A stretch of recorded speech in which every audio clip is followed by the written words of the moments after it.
Welcome back to Lanterne Rouge Cycling Podcast presented by Zwift for the first race recap of the season. 15th of January, roles are reversed. Santos Tour Down Under women's stage one. Benji's up at the crack of dawn, well, before dawn actually. I don't even know if the sun gets up in the UK, and I'm happy. It's the mid-afternoon for me, no problem. And yeah, so why did you actually get up, Benji? Like I said, we could record it later. Well, dedication, huh? Like cycling's back on. I'm so hyped to see it. And my alarm that I put at 3:45 in the morning actually woke me up, which I didn't expect to happen. So I was like, well, might as well watch the race now, eh? And then I texted you, and here we are. So hey, we might as well get it out there as soon as possible. So I'm down and in Adelaide, courtesy of Zwift. Obviously, also the show partner of LRCP. It's been pretty good the last few days. I got in on Thursday midday, went straight from the airport to a panel discussion with Kate Veronneau. And this was a Zwift panel discussion on women in cycling, which is really interesting. It had two riders, Amby Pate and Jess Pratt, two Australian riders. And Pate looks pretty good, actually. She won the Australian Crit Championships. I think she might do something in the Classics this year over in Europe. But that was interesting. And yeah, otherwise, just been hanging out, going to see the event for Tour Village. It's kind of like we don't have in Australia Eurobike, and this is a de facto, well, there is literally a hall called the Bike Expo Hall. And so all like the major brands and small and large brands sort of have stalls, etc. And it's great. I think the riders seem pretty chilled. Went to a press conference with Brodie Chapman and who else was there? Rosemond Gannon, Grace Brown, can't forget her, and Lauren Stevens. I noticed the EF. So there's been some sock issues. They are not consistently wearing. I mean, maybe in racing they will have them right, but the socks have been. I'm trying to think of any other anecdotes. Anyway, just thanks to Zwift, I'm here having all these anecdotes, and there's an interesting question I asked Rosemond Gannon uh, at that press conference, which was, "Who is the leader between you and Manly in the versatile sprints?" She didn't really say. She said they'd play their numbers. And then Baker, well, fair enough. She doesn't have to say. She said they use numbers. They did that in the crit last night at the Schwalbe Classic. She went in the breakaway with Howe.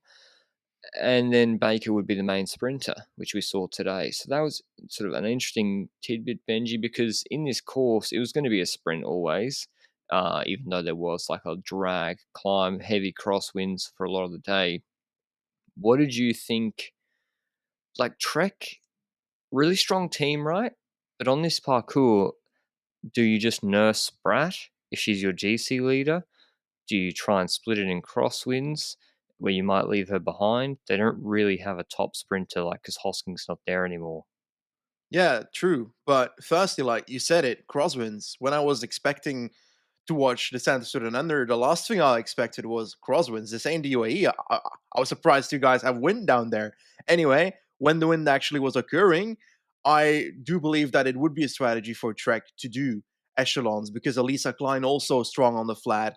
Hansen, Chapman, pretty good engines there as well. Spratt, GC rider, so probably wouldn't be doing the engine work there. But that's a team that kind of needs it because when it comes to their pure sprints, Zanguinetti and Klein and Spratt are not the sprinters that I can put toe to toe with the Manleys, the Bakers, the Rosamund Gannons of this world and see them out sprint them with ease at the end. That's not what I see in Trek's role here. But let's shall we go over the parkour in depthly or shall we just get into it?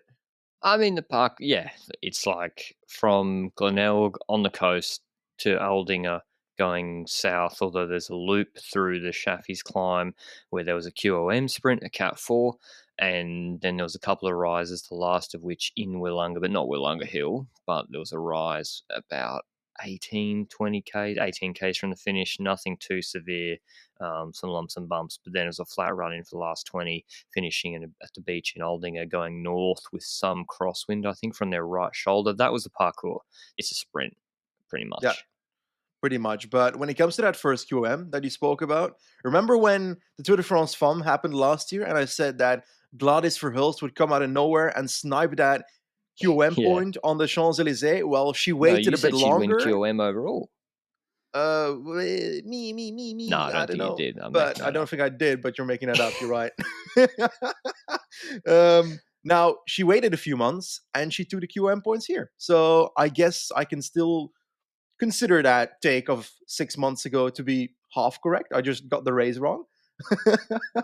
But Yeah, that's the thing. she You just a take is never wrong. You just have to wait long enough for it to come correct. That's what I've learned. exactly. That's exactly what I'm saying. Now she took that in front of Claire Steels and Sophie Edwards. We spoke about Claire Steels on the Israel Premier Tech Roland preview that might still be coming out at this point. So spoilers.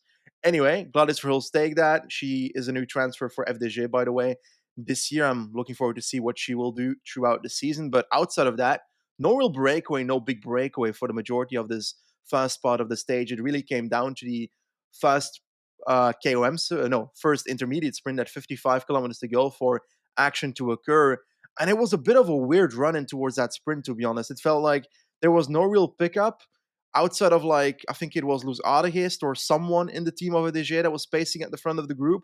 And then suddenly Brown sprinted on the right side of the road while we saw that Manny and Roseman Gannon were both kind of sprinting, but neither really doing lead out for each other. And then there was Trek on the left side of the road with a full lead out. But despite having a full lead out, Brown was completely destroying them, which looked completely weird from the helicopter angle because you'd expect a full lead out to beat a single rider in like 400 meters of sprinting. But no, Grace Brown just straight up took the points there ahead of Manny and Roseman Gannon. No Trek riders in the top three there in the intermediate sprint. So Brown getting 3 seconds already for GC. You think those 3 seconds will matter throughout the week?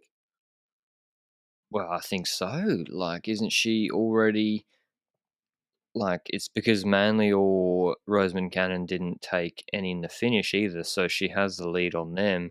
So assuming Pikalik or Baker or Caponi, whoever took the more bonus, like they're going to drop on corkscrew badly. One would think maybe.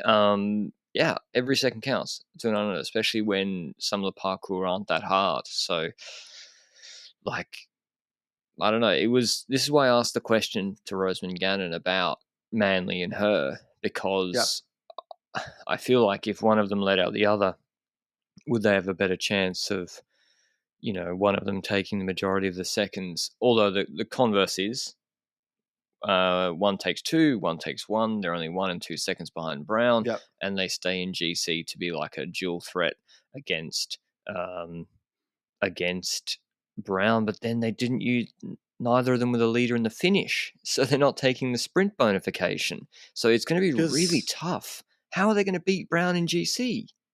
it's very difficult. Last year they were able to. I think Roseman Gannon ended up winning the Santos Tour Festival, whatever it was called last year, Santos Tour Down Under Festival. I'm gonna guess something like that.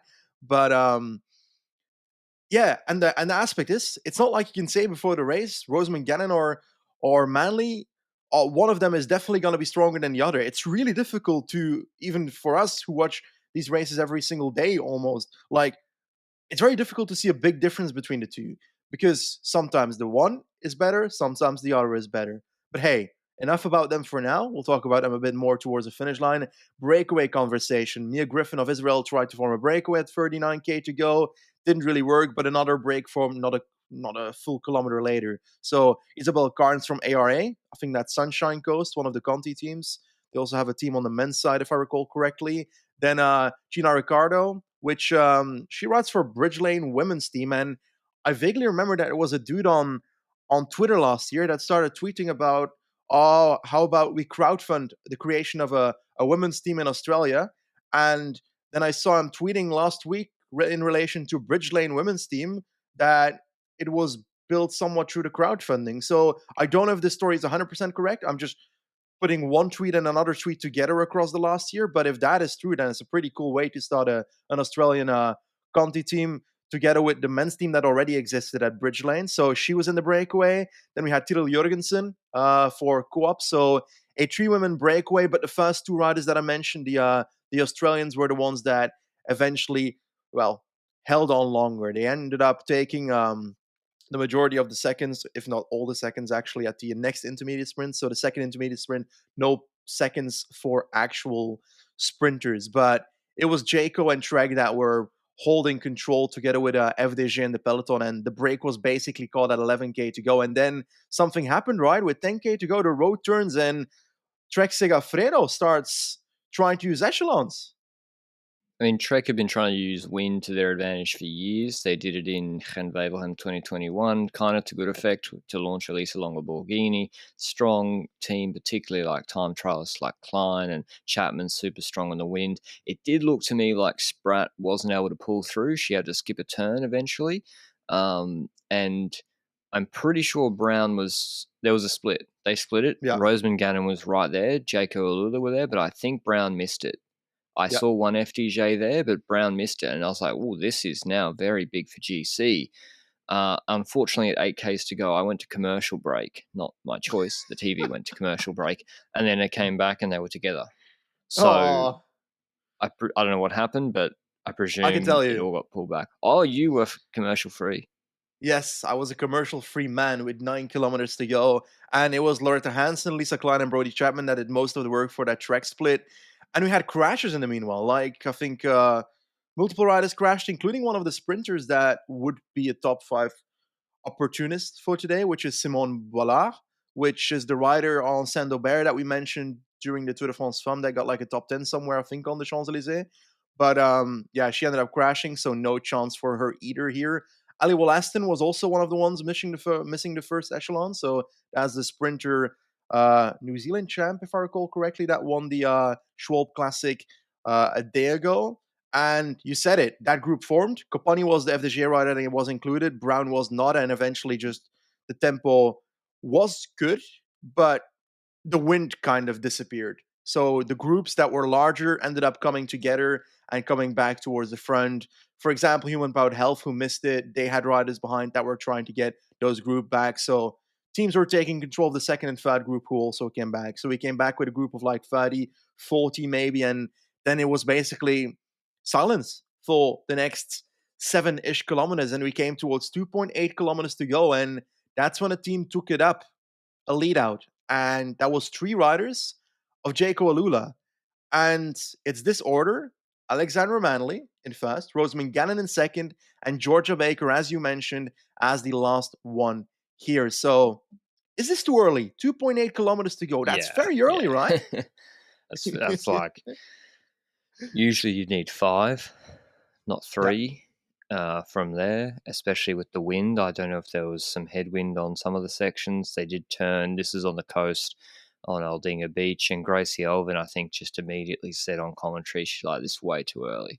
Like, what? She's way, way, way too early. Because 2 riders plus sprinter, 2.8 Ks to go, quick maths, that's 1,300 meters each that the 2 lead out women need to do for the sprinter to sprint at 200, which tailwind sprint, I think it was, even if it might have been a bit of a drag, 200 minimum or maximum you want to drop them off. 1,300 meters too long. Even though there isn't really some other strong trains here, to be honest. Yeah. Like, there's no Vibas, SD Works, there's no cool DSM, but still, like, there's women who And can sprint here.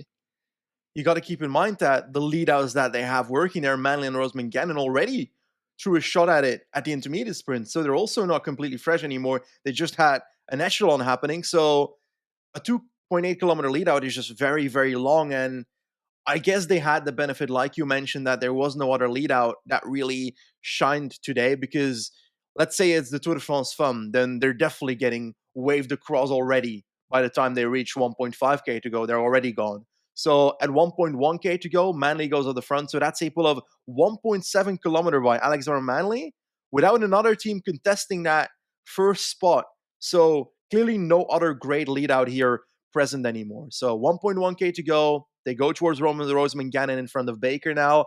And this is the order that we have now going into the last kilometer. Rosamund Gannon at the front, Georgia Baker in the wheel. So 2 riders from Jaco Alula. We have Coles Lister, the Canadian champ, for Zaf, if I recall correctly, in the wheel of that. Luz Adehe is doing the lead out for Kapani, if I recall correctly. Then we have 2 riders from Human Powered Health. That is Daria Pikulik and Kaya Schmidt. So both there, but also sprinting for themselves, not working together. Wollaston, who was not in the initial echelon, is back now and is actually sprinting, but doesn't look their strongest anymore. And eventually, Amanda Spratt is also there. I would have expected Sanguinetti to be the sprinter there, but it seemed like they were both kind of going for themselves, or they were going for Spratt. I can't really make it out from the finish, but it was a bit of a, yeah, that was how it went into the final kilometer. And I'll let you lead in the final sprint right here with how it was ending. Well, I'll take people back to stage maybe 12, Tour de France 2021. Mercu's been left on the front too early. The quick step train, which had been so dominant that Tour de France, didn't really perform, well, didn't get it right perfectly on that stage. And Mercu's there at 500, and he likes to go at 400 or 350, 380, and he just straight up doesn't start his lead out. He just goes to the left with Cav on his wheel, and he's just like, not doing it. Like, because if I go now with Cav in the wheel, then I drop Cav off at 250, we lose 90% of the time. And so he just let someone else launch, got onto Garcia Cortina's wheel, then came out of the wheel, and Cav ended up sprinting in the win for 4 seconds. So that's one option you have. The other option, which Roseman Gannon and Jaco could have done, hope that maybe let Caponi come over the top, because I think Baker's the quickest sprinter here. Baker, is the best sprinter, at least Yeah. from what I saw today. Let Caponi come over the top and then use them and then do lead out. The second option, which I think was pretty feasible with a tailwind finish, was when Roseman Gannon started a kick, I swear she created a mini split of 3 riders almost immediately. Her initial burst, she's very strong. She could go for a brunch sprint herself, could probably podium this stage. Is Baker's like, this is way too early. Let the wheel go. Let the wheel go. Someone else will have to close that. You get on their wheel, use them as your lead out. That's also pretty useful and common. Well, not common. It's actually could be more used, but I think that would have worked really, really, really well. And Roseman Gannon's strong enough. The reason it works so well is because Roseman Gannon's strong enough to make it work. But anyway, she shuts the lead out, and it's just a bit too early. She's done it kind of 500. Then Caponi comes over the top, and then other sprinters are waving over on the right-hand side. Not boxing Baker in too badly, but still she's like lost momentum. She has to restart it. She goes really early, and then has to sit down in the saddle with Caponi and Daria Pikalik coming through the middle. I think Caponi was on the right first and got over the top of Baker, and then Pikalik came through the middle, wins the stage, and Baker in the saddle comes back down over the top of Caponi for second, but Pikalik on Human Out Health, her first UCI race for the new team, wins, Polish rider, with kind of she's a scrappy finish. She's an ex-track rider as well. It seemed to be a high-speed finish where everyone really just got back down into the saddle. That's what I saw, and yeah, really, really impressive. After quite a good year last year, she came from a Polish UCI team, where I'm really going to struggle to both pronounce the team and some of its stars. But yeah, it's called, I'm going to try it once. Why not? Atom developer Postulu Wroclaw. That's actually not bad. She got a 1-year deal at Human Health, but one of the really, really top riders on that team who got a 2-year deal at Canyon SRAM, she's Polish too, going with New Wiadoma, is Agnieszka Skalniak-Szwajka, 25. She won Lotto Belgium Tour GC and like 4 other races on GC last year. She's really good from what it looks like. But a great win for Pikalik, Benji. Yeah, certainly. She had a few results last year already, 15 European Championships, for example. I'll be honest, she wasn't completely on my radar for this stage either, but she probably should have been with the results that she had last year. Because, like, isn't it weird that we always tend to, like, move towards Australian riders in the Santos Tour Down Under, even in the men's race? Like, what's up with that? Is there a reason that we automatically orientate towards Australian riders as the potential favorites of stages in Australia? Because they're the best riders. Okay, I'll take it. I'll allow it. No, For it's once they're in more the likely year. to peak for us. Like, Ion Izagirre is going to do better at Basque Country than he is at Romandy. Yeah. Well, unless he gets shot by Vingegaard on the last climb, but that's a Still on story for stage. another day. Yeah, he still won the stage. You're not wrong. Yeah. That's a They crazy changed story. that Anyway, stage, by the way. They just released it. New Ibar yeah, finish. amazing parkour. Yeah. By the way, Arate Basque is gone, Country but route reveal pod went. exactly. Now, back to the race. Amanda Spratt sprinted as well. I think she ended up in the top 5, if I recall correctly. She was launching on the right when the other sprinters were basically fighting it off on the left. And it's so curious because I'd say that FDJ's lead out was pretty much better than the Jayco lead out. Caponi, I agree that Baker's probably better head to head than Caponi on today's stage. Maybe Caponi's not there yet when it comes to all full power, as Australians speak for Australian races, as we know, and they're the best riders. I'll allow it today. But Pickle definitely was the strongest in the sprint towards the end. And maybe there's the benefit that she was able to launch later because these other two sprint trains were basically doing a lead out for her, right? Because she went through the middle from their wheel. Yeah, you got to be careful with sprints like these, where the top contenders have had something really go wrong for them and have to sit down, and then someone comes back from the draft. It's yeah, I'm keen to see her back it up, but I'm not going to mark her down Pikalik for the next stage, for example, which is from Birdwood to Uradla, 90 k's. It's cooled down a fair bit. It was much cooler today, thank God. It was like 37 the day before that. And yesterday, or no, the day before yesterday, sorry, and today was like a lovely 23, 24 degrees. Tomorrow's a bit lumpy. Birdwood to Uradler, as I said, in the Adelaide Hills, a short stage. They do 1K, 6.5% climb, 40 k's in. It's a Cat 2, so there's a few QOM points there. Then there's an intermediate sprint after a climb, which I think advantage Grace Brown for that one, based on what I saw today. That's 75 k's in Summertown, and then they continue up the climb to Mount Lofty, which is 6 k's, 3.2%. So it's the easy way up Lofty. It's already starting from the hills, from a northeast direction, I think. No, I'm wrong. North. It's not that hard. It's really not. So there's some QM points on offer there. It's 11 k's from the finish. Is Brown really going to use that as a launch pad before Corkscrew tomorrow? I don't see it. But she's so good on these hilly stages. Maybe she will. How will Bike Exchange, Jayco Alula play it? If I was them, I would go for a sprint for Manly or Roseman Gannon in a Yeah, reduced group. Try and drop some of the pure sprinters.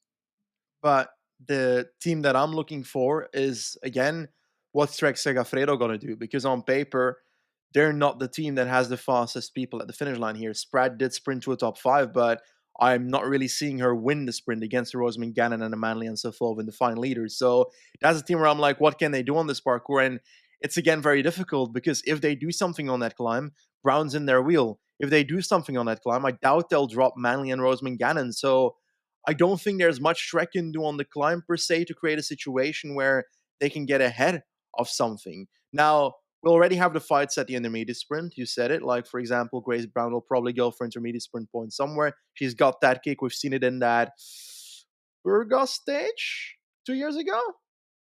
Or am I stupid? Did she win a Burgos stage 2 years ago? Maybe. I think so. Against Ludwig or someone.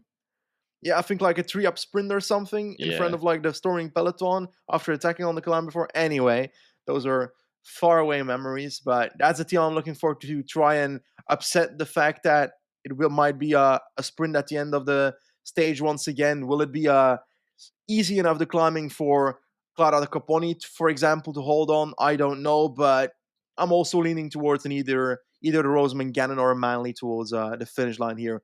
Or is there a chance that Georgia Baker ends up being the sprinter, regardless of the fact that the hills are there in the final? True. Maybe you just, instead of doing what I said, you try and go on the front and bluff and just do a really false tempo on the climb, to try and nurse Baker over and have another crack at the sprint, because the next stage is up Corkscrew. It's going to be too hard for Baker, I assume. Maybe tomorrow's that really edge case. I don't know her climbing well enough. But it really isn't that hard to climb. It's longer, and so I think Trek need to go all in tomorrow for GC, and I would go full Roglic, Vingegaard, basic Olivier on Brown. tomorrow on those shallow slopes. I think it's actually a really good gradient for it, and I would attack Yeah. her with Chapman, Klein, and Spratt over and over and over and over again, one by one, and force Brown to close it down. Now Brown might counter you and just win the stage. That's fine, because if she's strong enough to do that, she's winning GC anyway. So I think you have to try a strategy like that. I think it is Chapman's strong enough to stay away. Yep, I actually believe in that. Definitely after what we saw at the Australian National Championships where she won last week. But I think it's important to note this is a 3-day stage race. Tomorrow's stage is the second one. It's not the hardest parkour where you can make the difference, as you said it. Corkscrew is where it matters. And for context, corkscrew is basically the hardest climb on the parkour in these 3 days, which comes at the end of stage 3. It's 2.4 kilometers at 9.1%. So whenever we mention corkscrew, we're talking about that climb at the end of stage 3. It's a descent to the line, though. But we will talk about that a bit more at the end of the stage 2 podcast, and we'll preview that stage in depthly. But I think that's it for our podcast today. We went over stage 1. It was a pretty good linear start to the season. It's good that it's Yeah, not some chaotic. crosswinds. Some Yeah, crosswinds. yeah. I mean, yeah, Australia delivering. The wind was super strong. I don't know. Where are the I'd like to. birds? Pardon? Where are the attacking birds? Hey, that's in spring. It's summer now. They're chilled Okay. out. They're all good. But yeah, I'm having a good time here. I'm hoping Jaco Alula also just do a rerun of the Aussie champs. Just gang up on Grace Brown on that climb and just all attack her. Like, that's what they need to do, I think. I'd like to see Roseman Gannon and Manley working with Trek, and that can make Brown's life really, really difficult tomorrow. Poor Grace Brown, just like I don't have a horse in the race. I don't care who wins. I'd like Broe to win. That's a lie. I'd like Broe to win, but you know, Grace Brown, I think, is looking really, really, really strong based on that intermediate sprint. I'd be scared for Corkscrew. So it's looking like a good race. I might head up to the top of Corkscrew to watch that climb in a couple of days. Don't be afraid to say hello if you see me out and about, having a good time here, courtesy of Zwift. And we've got some more events. I'm maybe doing a panel tomorrow with Matt Keenan in the Tour Village, so go and check that out at about 5:15 in the afternoon Adelaide time, and also doing one with him on Thursday during after the men's race, but when the men's race is ongoing, with Jay Vine and Ben O'Connor next Thursday. So that should be good as well. So yeah, go and check that out, and hope to see you on the road, or at least on the side of it. Till then.